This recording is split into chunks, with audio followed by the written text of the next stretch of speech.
Hello, I'm Raj Shukla with AARP Wisconsin. Thank you for joining us today and participating in this teletown hall to talk about fraud and scams. While there are hundreds of scams out there, there's only a few ways that criminals are able to get their hands on your money.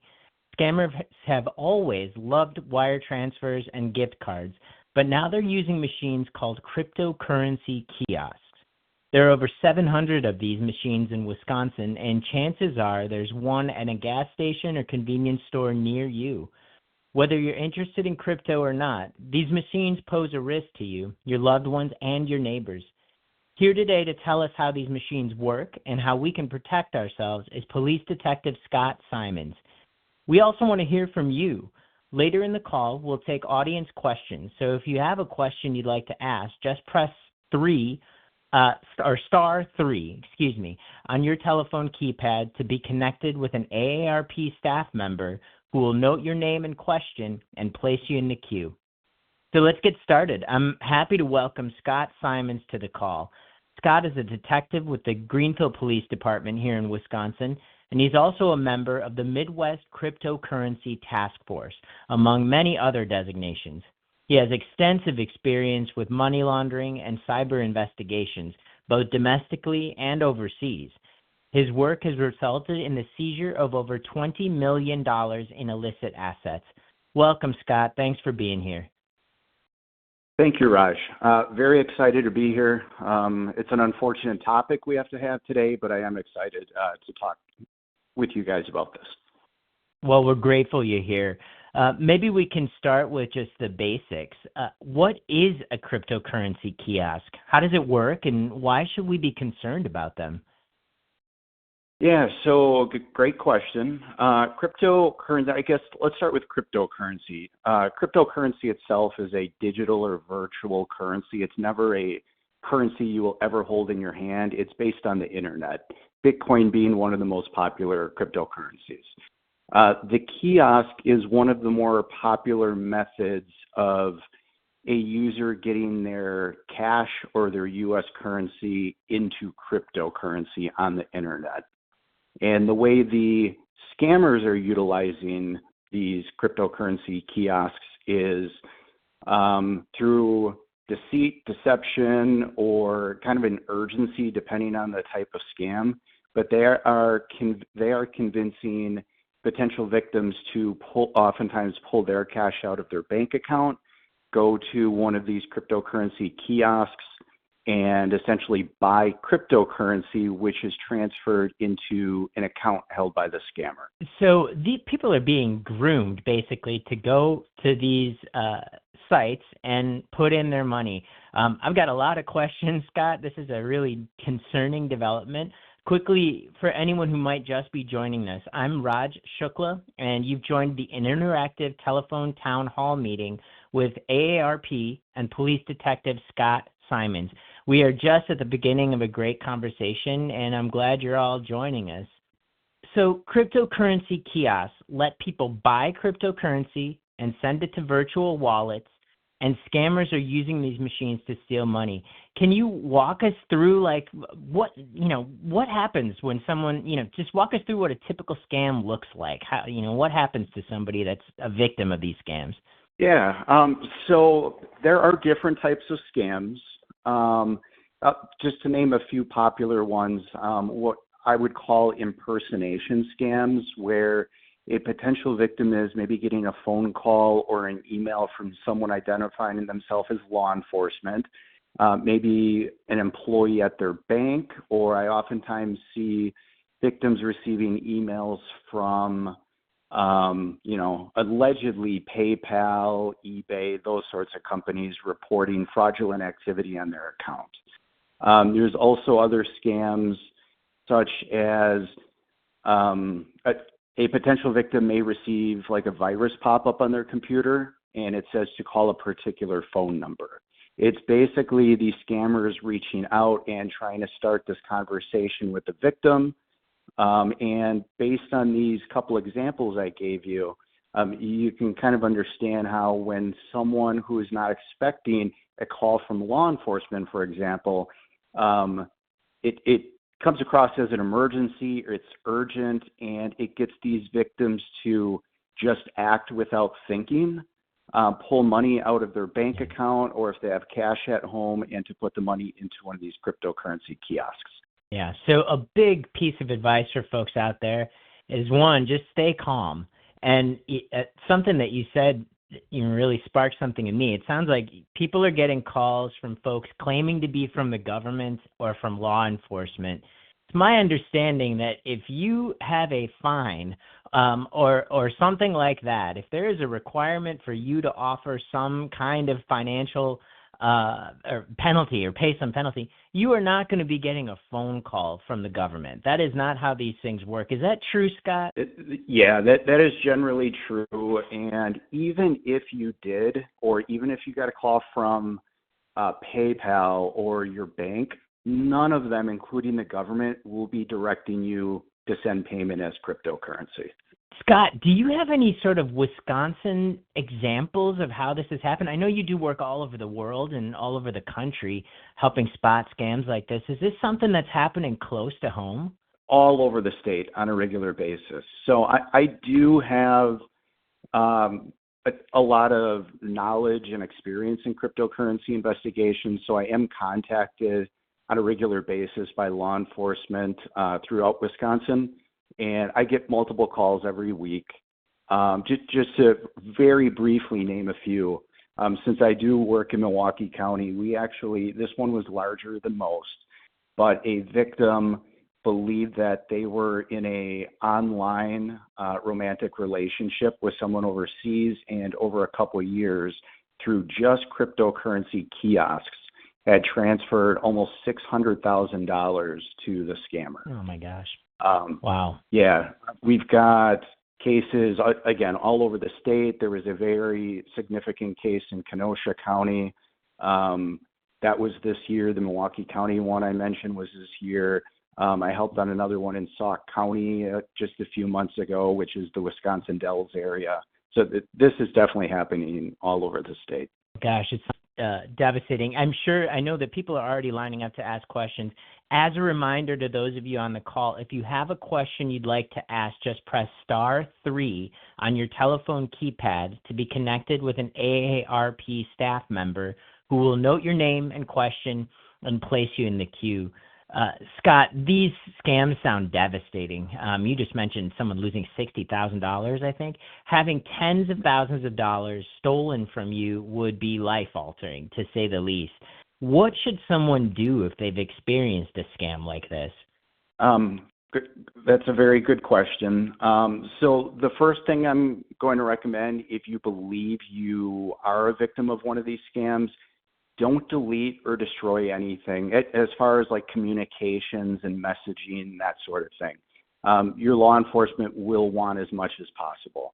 If the scammer asks you to delete things and you did, don't worry about it. We'll figure it out. But immediately contact your local police department, report it to your police department.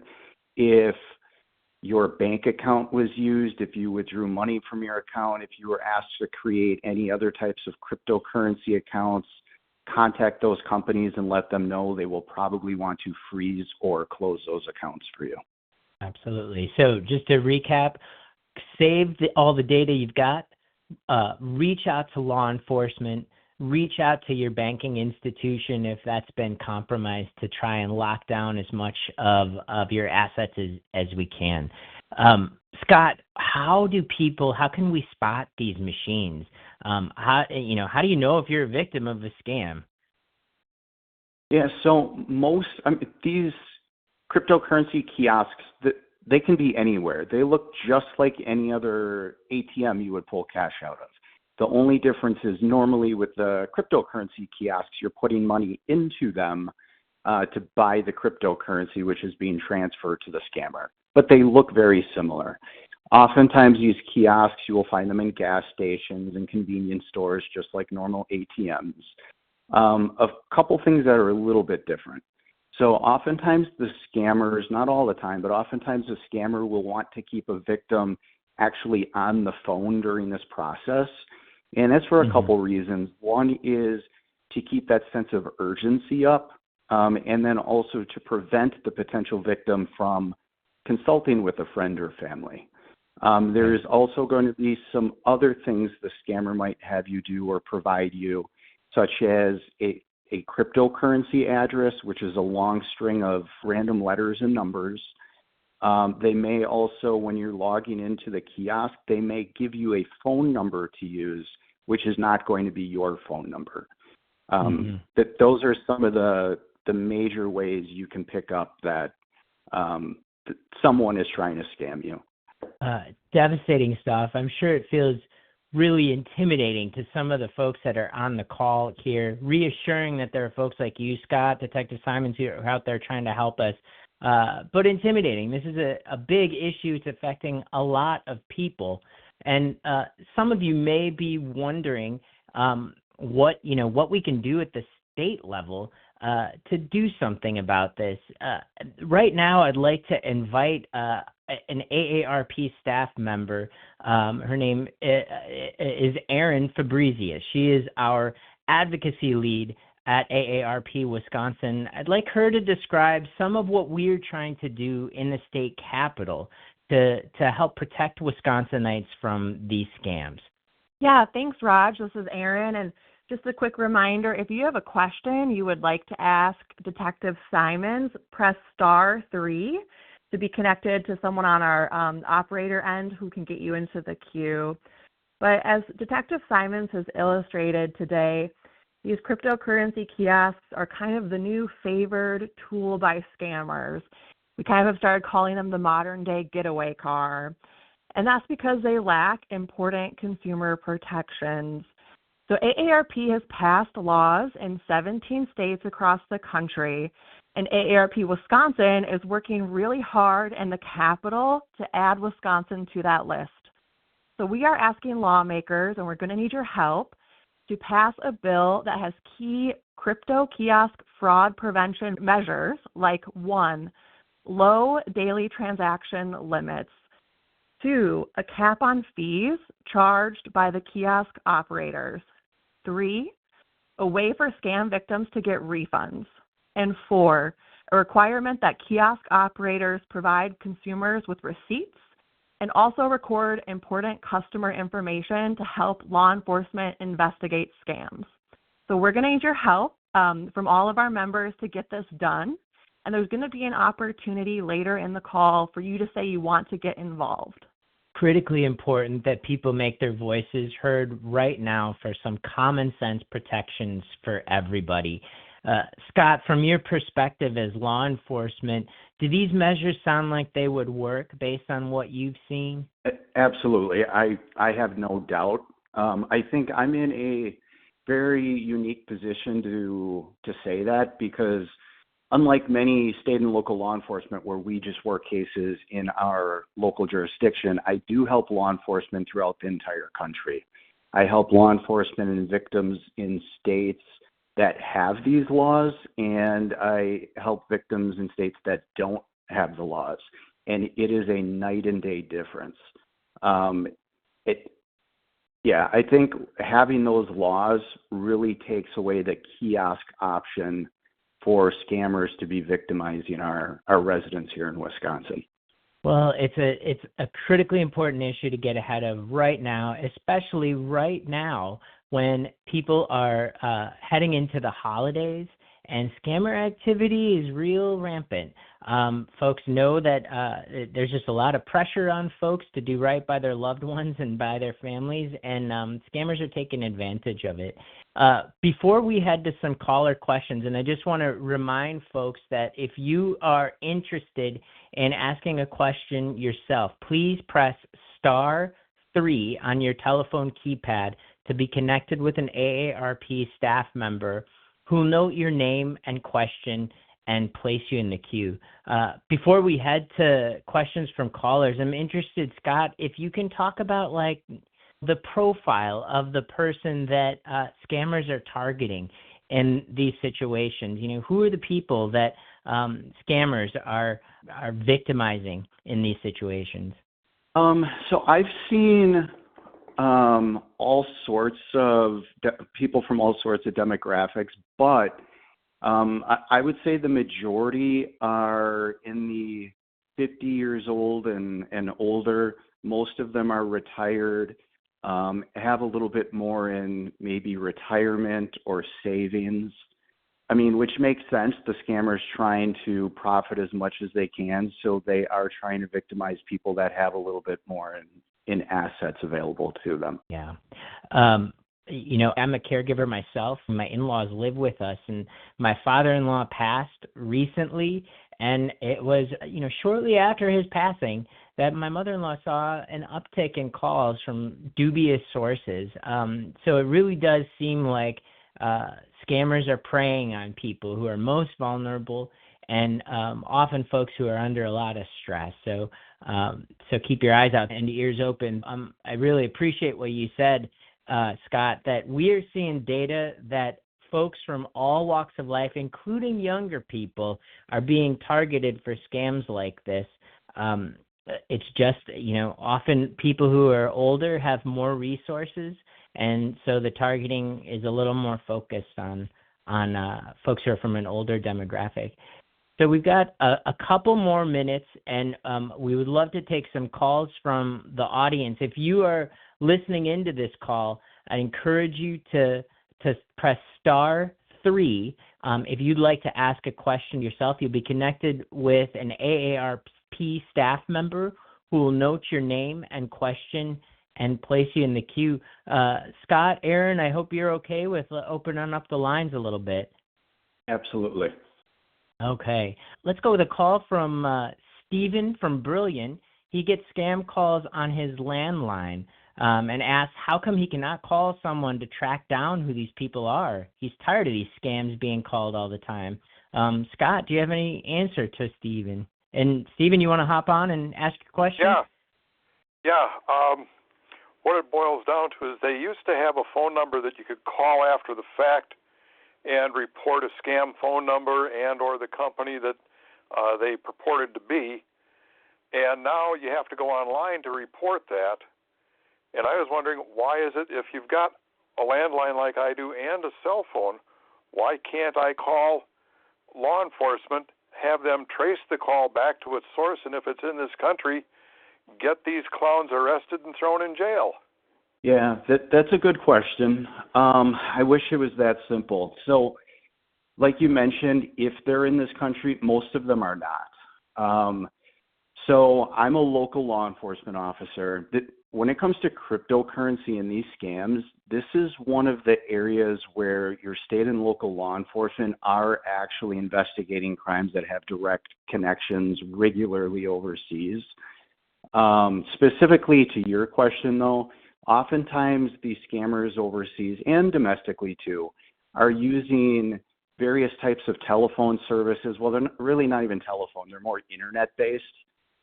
So they hide IP addresses trying to track who's doing it, and they're constantly switching phone numbers up. I don't know if you're familiar with like VPNs where it can kind of hide whose computer something is coming from, but it does something similar to the phone numbers also. I know exactly what you were talking about, though. I get those phone calls and those text messages almost daily.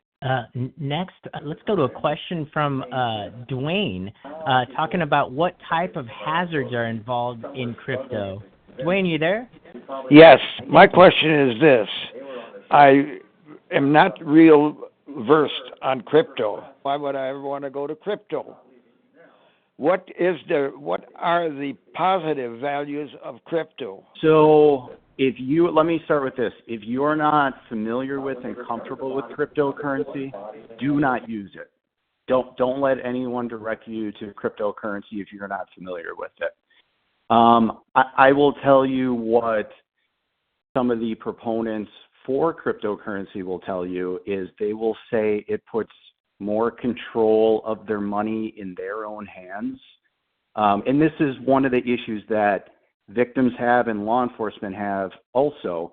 Once a victim goes to that kiosk and puts their money in to buy cryptocurrency, it is out there on the internet, and it is very difficult for us to recover it because there are no longer third parties such as a bank or Cash App or Venmo who can help us freeze and recover those funds. It's without getting into the technicalities, the cryptocurrencies out there on the internet, and it's sometimes almost impossible for us to recover it, which is bad for us and victims, but good for the people who don't want the government or third parties to control their money. Thanks so much, Scott. Next, let's go to a caller, Dale in Wheeler. He lost some money, but figured out how to protect himself. Dale, come on the line and tell us about your experience. Yeah, we lost just about $20,000, and we noticed it right away and went to the Wisconsin Credit Union up here. And we spent about 4 hours down there at the credit union. They closed our account. We opened a new account, and within about 4 days, we got some of the money back. And within a week, we've got everything back except for $345, which they're still working on. Amazing. Can you tell us? I'm really glad that you were able to get some resolution. Can you tell us what kind of scam was it that targeted you? Well, we got a phone call on our cell phone and everything, and it was just amazing how convincing this guy was and how much he knew about our finances, where we banked, and everything else. They asked us to take pictures of ourselves, of our driver's license, of our social security number, and all this kind of stuff. And consequently, we had to go down to the social security office and change some stuff. And like I said, the credit union, they were just, I couldn't believe how helpful they were involved in this. And we got the Dunn County Sheriff's Department involved in it as well. Well, thank you so much for your call, Dale, and for your hopeful message. I'm wondering, Scott, if you can talk a little bit about all of the information that some of these scammers have available to them, and maybe how people can protect themselves out there to limit some of the information that scammers can use to target them. Yeah, so every single scam is a little bit different. Sometimes scammers they do have access to some of your information, maybe your bank account, or not specifically your account, but the bank itself was hacked into by experts, or some other records you may have available, so they're able to see a little bit of information. Other times the scammers, and I do think this is most of them, is most scammers just blindly reach out to thousands of people every day, and it's just kind of a numbers game, or by chance. If they reach out to 1,000 people, maybe 20 people respond. But yeah, I mean, I really appreciate you sharing that story, because what you just described is what I hear every single day. Luckily, yours ended positively. Unfortunately, I hear from a lot of victims on a regular basis who say, I'm 80 years old. They lost even more money than that, perhaps, and now they have to go back to work and come out of retirement. They're going to foreclose on their home. They can't pay their medical bills. It's absolutely devastating. It really is, and just the thought of losing $20,000 in a day is mind-boggling and absolutely terrifying. There has to be a reason. You hear stories like this, and it's just sort of like, Scott, are there legitimate purposes for these machines? Can you just talk a little bit about why they're allowed? So, I guess, could there be, I'll go at this a couple different ways. Could there be a legitimate transaction with a kiosk? There could be. I can tell you let's just estimate 1,000 cryptocurrency-related investigations, I have never seen one legitimate transaction at a kiosk. And here's the reason why. If I wanted to, I do own personally a small amount of cryptocurrency. I've never used a kiosk. For me to purchase cryptocurrency, it is far more expensive for me to use a kiosk. there's just no reason that I would ever want to do that as someone who wants cryptocurrency or someone who wants to transact or send cryptocurrency. Amazing.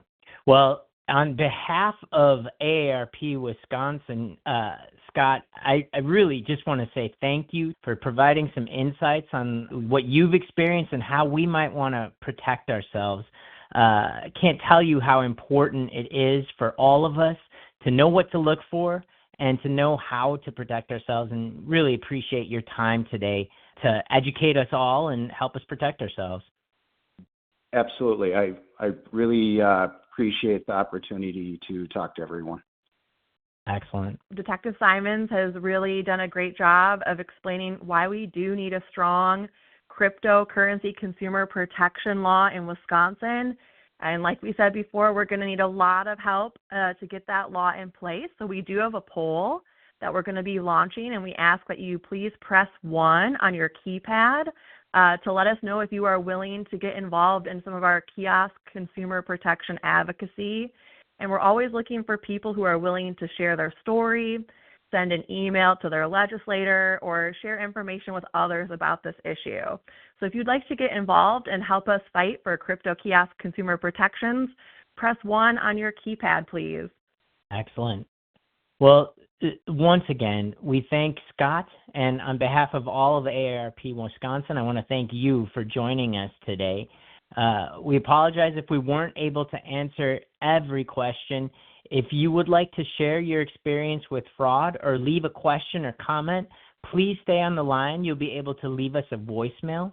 You can also obtain valuable information through AARP publications on our website at aarp.org or by calling 1-888-687-2277.